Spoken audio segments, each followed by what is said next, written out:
Sa kulungan ang bagsak ng babaeng top 9 most wanted person, city level na may kasong paglabag sa Republic Act 9165 matapos maaresto ng kapulisan ng Lapu-Lapu City sa Purok Balanghoy, Barangay Canhulaw, Lapu-Lapu City, Cebu.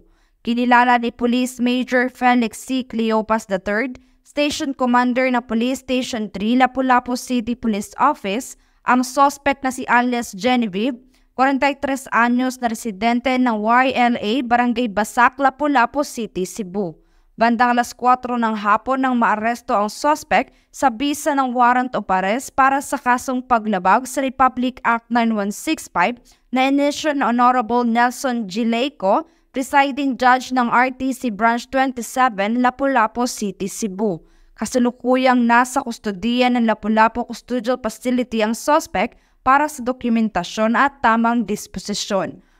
Magandang araw po sa ating lahat. Sa ngalan po ng aming istasyon, kami po ay patuloy na nagsusumikap upang mapabuti ang aming serbisyo at matugunan ang pangangailangan ng bawat mamamayan. Ang inyong mga suhestyon at pakikilahok ay mahalaga sa pagpapabuti ng aming mga programa.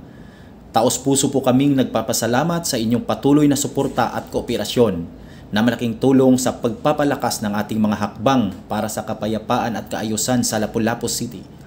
Maraming salamat din po sa mga kasamahan ko sa kapulisan sa inyong dedikasyon at serbisyo.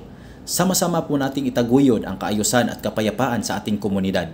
Patuloy ang kapulisan ng Lapu-Lapu City sa pagsasagawa ng mga operasyon para hulihin ang mga wanted persons na may pananagutan sa batas upang manatiling maayos at mayapa ang nasasakupang komunidad tungo sa bagong Pilipinas. Mula dito sa Central Visayas, ako yung Police News Network Correspondent, Patrolwoman Judith Nicanor, alagad ng batas, tagataguyod ng Balitang Pulis.